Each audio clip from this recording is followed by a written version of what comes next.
short, Ever After, where they get married. And just looking at the two of those moments, I was wondering, like, what was it? What happened? Did they get to know each other a little bit more? Like, what happened in between that time? And then there's this great line at the end of the movie where Eugene Fitzherbert or Flynn Rider says, "After years and years of asking and asking, I finally said yes." There's that kind of fun line that he said there, which he might be kind of, joking about. But I was like, maybe there was some time in between people's lives about getting to know yourself, getting to know the people in your life, getting to understand your relationship with your parents. And if the kids from that had seen the movie in 2010 were maybe 10 at the time, or 8, then they're probably getting to be about 17 years old, and they might want to know, like, how is this character that I loved so much as a kid coming to grips with this part of her life? And that was kind of, for me, the in of why to tell the story and how to tell the story. So those teen years are kind of tough. Where are you getting your inspiration from? When I go home at night at 7 o'clock and I hear the drama that is coming from my two daughters, in any kind of story, hopefully, especially, telling stories, the way Disney always tells stories, there's such a wonderful truth to the stories, and there's always magic and excitement and kind of like the fairy tale aspect of our stories. But what really is the driving force between any Disney, hopefully the best Disney stories, is the truth of them, right? So when we're telling these stories, of course we're going to have the long hair and the mythology and the magic and what's going to be happening, in the fun part of it.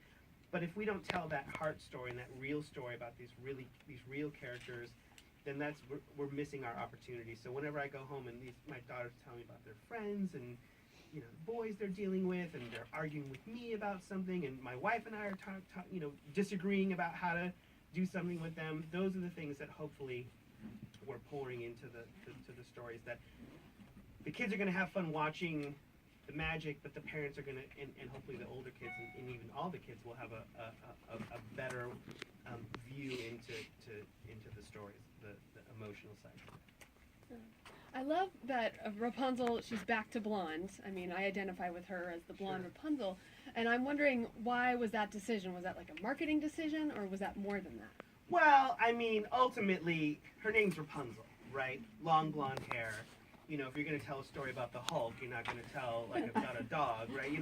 He's got to be big and green, and I think Rapunzel has to be long and blonde hair for it to kind of just read as the character. Really, for me, the trick about it, and what ultimately was the trick for the filmmakers in the original movie, was to give the hair a reason for being blonde and for being long, and in our case, being uncuttable.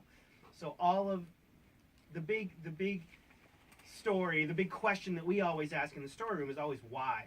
Why do these things exist? Why are we telling this story? And her hair, it represents her personality. It's bigger than life. It's bright. It's long. It shines. It's magical. It's pretty much who Rapunzel is. And so, and then the added layer of it, which is being unbreakable, has its own reason for being that we're going to get into as we go along with the story. But it should always go back to serving the purpose. Why does it exist this way? I love the journal aspect. Is there any special meaning behind that quote at the beginning? Sure. Yeah. It's two things. Number one, again, I'm very much fed by my daughters. My older daughter, Ariana, Queen Ariana, I named the queen after her. And the reason we named her after my daughter is because she had gone on, right when we were breaking the story and figuring out what everything was going to be, she had gone on this trip to Mexico with a huge group of people to build houses for people in kids in Mexico. And she was 14 and had just turned 14. And she was going on this big trip, and I didn't know if she was ready for it. I didn't know if I was ready for it. My wife and I were like, is she old enough to do it, like, go by herself and everything? And there seemed to be this kind of like questioning of, is she prepared for this? She's our little baby. Is she ready for this life of traveling beyond borders and all this kind of huge life excitement? And she went, and she had come back, and they had given her these journals to kind of take notes and get to know people stuff was when she had come back, the little journal was completely covered in drawings of the little girls that she met and how she learned how to put a hinge on a door, and she learned how to do all this fun stuff, and she dropped her phone in water and all this, but she kept all these drawings of her journey, and I was like, that's what Rapunzel would do. She would keep she's very creative, she's very much a storyteller, and that's how she would do it. So we immediately said, well, let's give Rapunzel a journal that she can keep record of her, because she's so creative, she's going to want to paint on the road. So we gave her this journal, and then the added element of the inscription came very much from the movie. Glenn Cain, who created the character of Rapunzel for the film, had come, and I was talking to him about what we wanted to do with the show, and he had done this quick drawing for me. I said, give me a drawing that's going to encourage me years as we go into the show.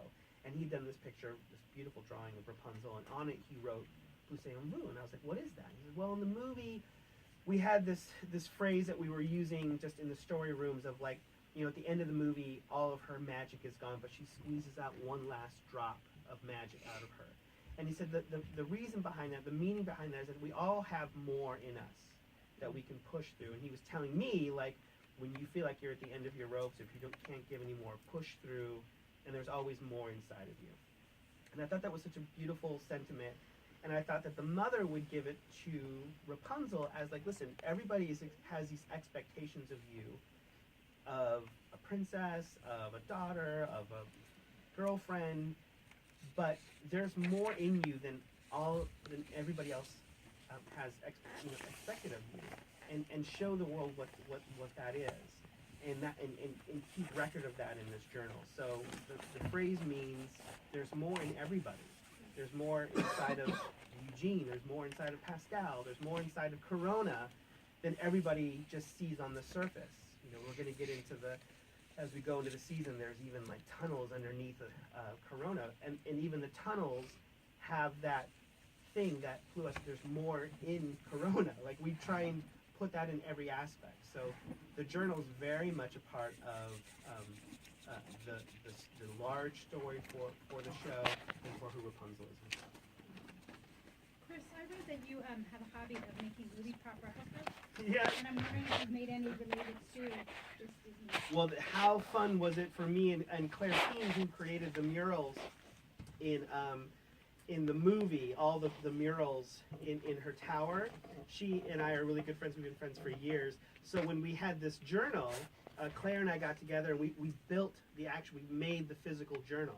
I didn't bring it with me, but we made for the pitch to all the executives. We made a journal out of leather, and she did all the illustrations on the inside, and we weathered it, and we made it look like she had gone on this large journey. There was nicks in it. There was parts of it burned. I'll tell you a quick story that was really fun. I wanted it to look, so we had two versions. I had a clean version that I wanted to show the executives that Mom gave her that was all clean and crisp and blank.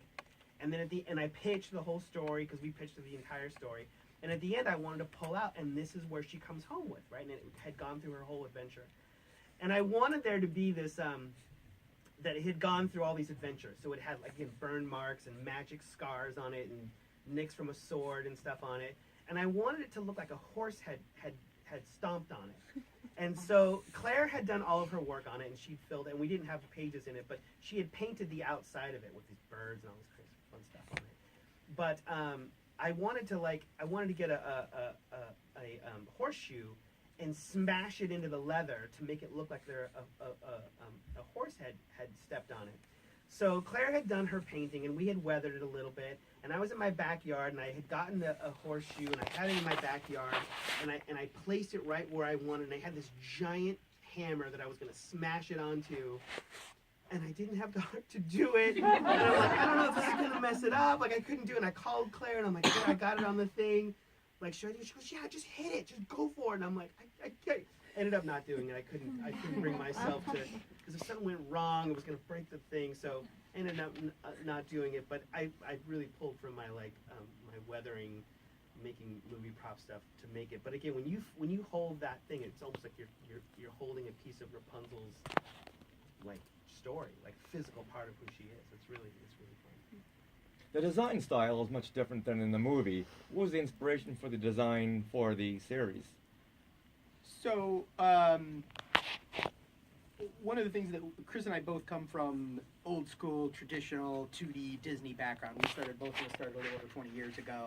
And so just our passion for that feeling of like a good Disney traditional animated film really, I think, drove us early on to be like, hey, man, we got an opportunity to push that side of it. And then from from a bigger story point, we really sat down and we were like, if this is Rapunzel telling her story, by the time this whole series is over, this should really feel like Rapunzel told us her story. And how would she tell us that story? She's not going to sit down in computer programs and be typing zeros and ones and getting mathematical equations down for a rig. She's going to sit down and put her hand and actually do it herself. So we really kind of embraced the whole ideological side of doing a 2D series, and where we put in everything from there's little brush strokes, like dry brush strokes in that should feel like she painted it. The lines that surround everything and inside, we use a very rough line quality to really give a tactile sense of sketching. We lay off gradient, like very computer Photoshop-y gradients as much as possible. They pop up here and there, but we kind of stay away in place of feeling like it really feels like a storybook come to life. Just because we really want to make it feel like she is the person that's telling you this story. It almost looks like it has a little bit of an inspiration from George Lucas's film Twice Upon a Time. Oh my gosh, that's a high praise indeed. Yeah, that thing is amazing. Yeah, I don't know that we actually specifically went, with that, but that was the first thing I thought of when I saw that. I didn't think I knew where I can definitely see some little bit of influence. It's been a little while since I've seen it, but yeah, it's Well, pretty rad. Well, thank you. We heard two new songs that came from this particular episode.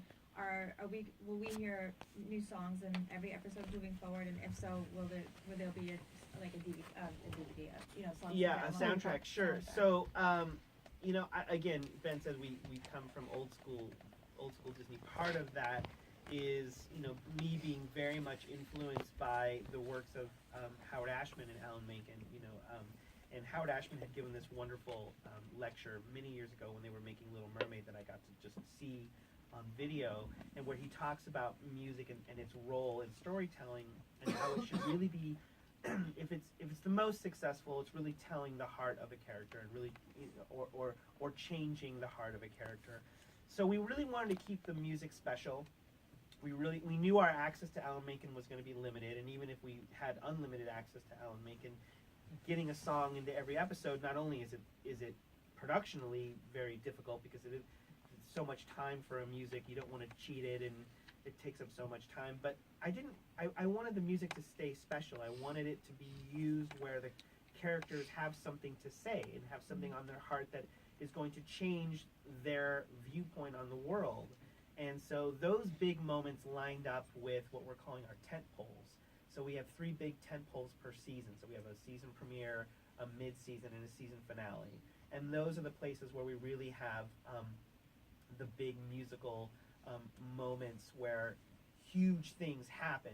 And when I say big things happen, there are going to be times when that's really kind of like spoilery. So we didn't want to put a soundtrack out in the beginning because it was going to give away a lot of the huge moments of the season. So I think that we want to people are certainly going to want, trust me, the music is awesome.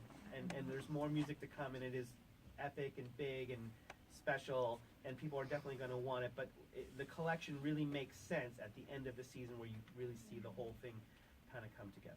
My secret, just personal dream is they release it on vinyl, but they make a nice gold, like limited edition thing that looks like her hair.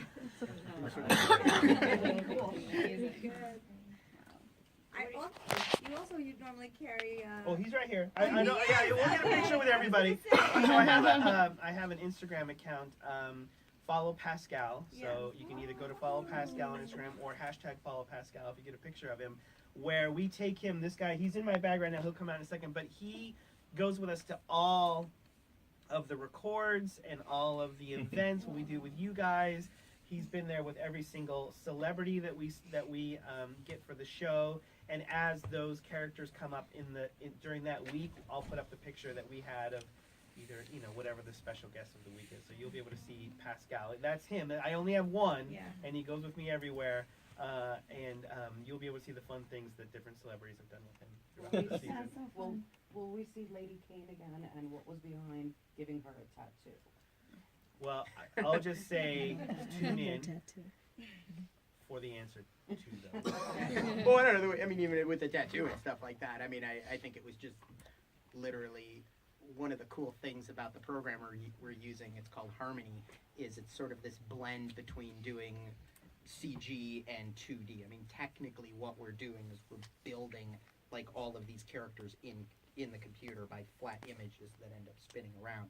So in traditional 2D animation, you could never ever get away with that detailed tattoo. You'd kill somebody by them having to draw it 10 billion times. But in the computer, we can actually just plant it on there and have it spin around. So some of it's just a little bit of us as designers on the show being able to get in with some cool little nitty-gritty details But and it stuff like definitely that. gives- But are there And then it's, as from a character standpoint too, I mean, it's like, no. but as a tattoo and stuff like that, I mean, it definitely says something about a personality. And for Lady Cain, I mean, she's got a skull and I believe it's roses and Yes. stuff like that on there, which just kind of helps sell some of the idea of her personality in the show being a little bit edgy, but also there being an understory there that comes from a real hurt that she went through as a child. And I think that tattoo, you know, if we're going to do something like that, we're not just going to randomly, Yeah. we'll throw something evil on there because she looks evil.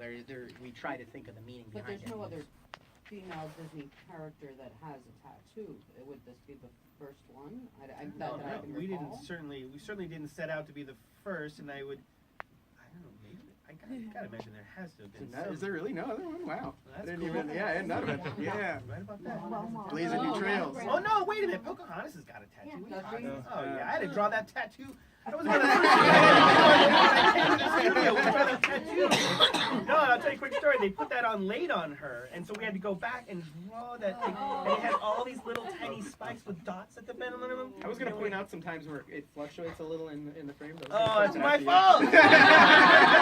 You ruined the movie for Thanks me. a lot. But that's 1994. That's a long time ago. I have a question.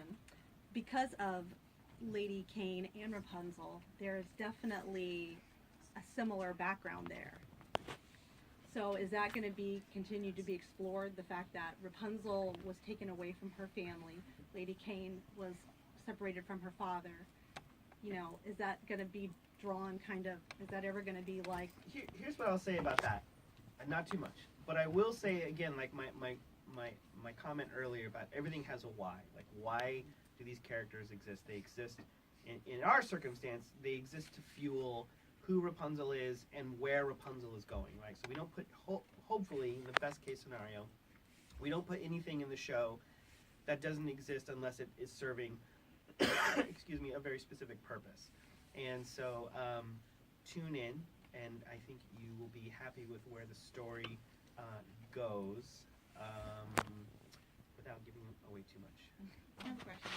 Would we see Rapunzel and Eugene's wedding, perhaps? Well, fortunately, You already have. You already have, yeah. Yeah, but I mean, we haven't seen the actual. Yeah, we did. Yeah, in the movie? in the yeah, short. yeah, Yeah, Tangled it's Ever like After. it's I would encourage you to rush out Okay, so okay, I and haven't. rent Tangled Ever After, where we Okay. do It's in get the to see the short wedding.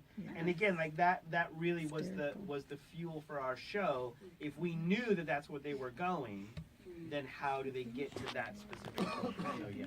Yeah. So this show actually, this sandwich is right between the end of the movie and that show. And that way. Okay, So here's the thanks. question: how is she going to lose her hair? Yeah. Right, That's so you right. had- I mean, exactly. That's one of those things. Yeah. All right, I know. We'll find out. Do you Yeah, guys yeah. know already, or What's do that? you know how she's? Oh, what's her- it's in the journal that we made Oh, with okay. Claire. We know exactly how everything is going to happen. And again, you know, not to make too small a point on, everything exists for a very specific reason in our show, and the reason we set things up is to pay them off.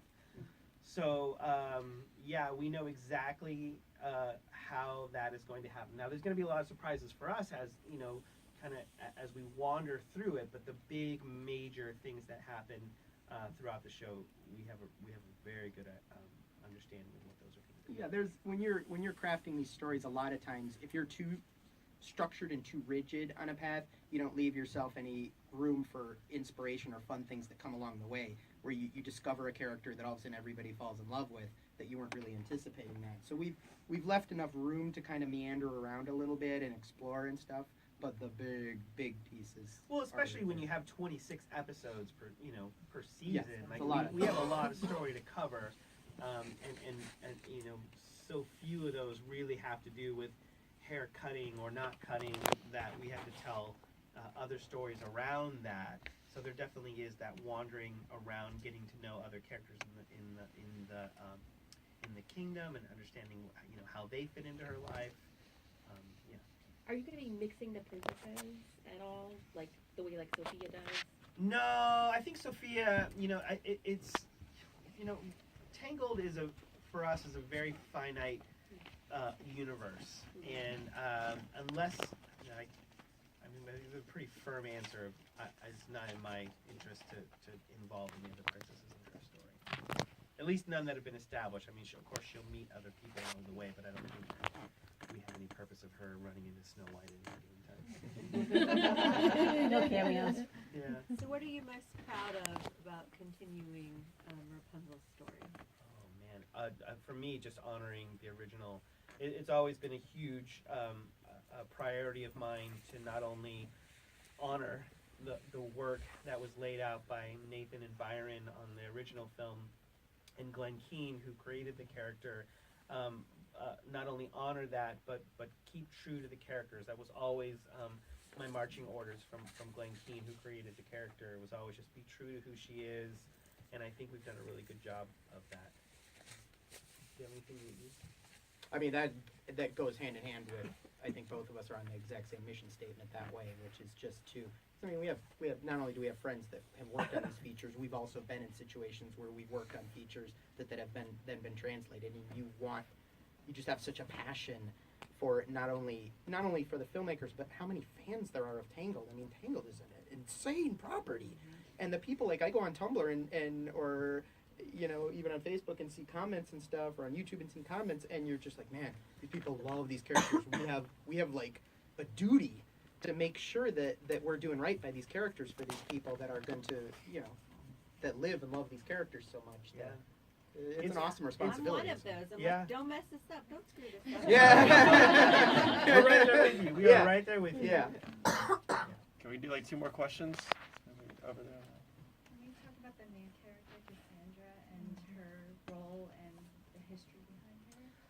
Well, of course, I'm going to go back to the same thing I've been saying over and over again. There's always the why. Why does Cassandra exist? Why on every level? Cassandra kind of came to be 2 ways. Number 1, in my head, and then number 2, 3, mine, the writers, and then when Eden Espinosa came. When Eden came to voice her, she gave her another level that we could have never written. Like, Eden is very much who Cassandra is. She's very tough. She's very vocal. I don't know if you guys follow her on Instagram or anything, but she's a real tough lady. I love her to death. But it started to become evident as to who Cassandra was going to be when you ask the question, who does Rapunzel need in her life? And I felt like she needed somebody that had access to the castle, that had a very adventurous spirit, much like herself, somebody that Rapunzel could kind of look up to. And if Cassandra, as an idea, was somebody that was going to have access to Rapunzel, it had to be somebody that was very close to her on a daily basis. So that's why we gave it to being somebody like a lady in waiting. But ultimately, she is somebody that Rapunzel can confide in and really share things with, that, like a girlfriend, like my friends, like, again, my daughters have friends that they talk to in different ways than they talk to, the guys in their lives, or me and my wife, and we wanted to give Rapunzel somebody like that.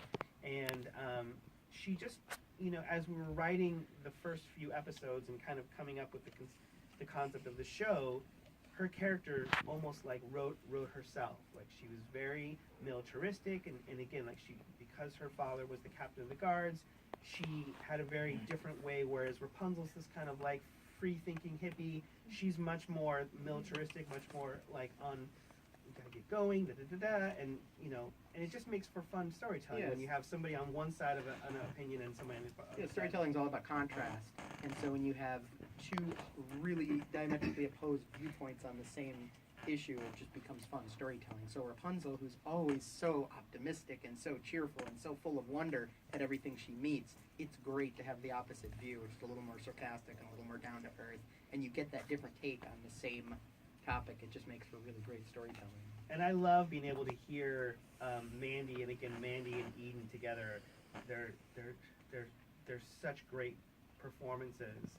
And again, as we start to hear them, we start writing them in very specific ways. So it's a really cool relationship, and I think one that evolves really naturally as well. Disney is known for their Easter eggs. Were there any Easter eggs in this episode? You'll have to I didn't see any. keep an eye on Are well, they there that would be well Easter hidden? eggs if you saw them right out of the thing. My aunt used to always, when we go over to her house for Easter, would put the big one out in the front, and then, you know, we don't have any big Easter eggs. The ones that you have to have the money in them are hidden way inside the piano. So you got to really look and wait for them to come out. There's one in there, I'll tell you, there's one, and it's more of a personal one. Well, Ariana, my daughter, being the queen, that's a kind of a personal Easter egg. My family crest is it's interesting, Sonnenburg means sunny castle. And the crest for the Sonnenburg crest is a hill with a castle on it, and I always think it's interesting that Corona is a hill with a castle on it. So we put that crest on one of the flags in the kingdom as my family crest. So more of a personal Easter egg, but there's certainly other fun Disney ones, but you got to keep a keen eye open. There are a lot of very specific references to the feature, like very, very specific, like to the point of if there's a book, you know, we researched a book that happened to be in the movie specifically and tried to at least caricature it in our style. I don't think So- that's going to be a really hard one. I'll tell you guys this one, and you really don't see it until the first actual episode. So we have our Disney Channel original movie, and then 2 weeks later we'll have our show start. And the opening sequence, if you guys will keep your eye open for that, there are a couple in there that you guys can keep an eye open for. All right, cool. Thanks everybody for all your Wait, questions. I want to get a picture. Yeah, no, we're of gonna do Pascal. photos now. So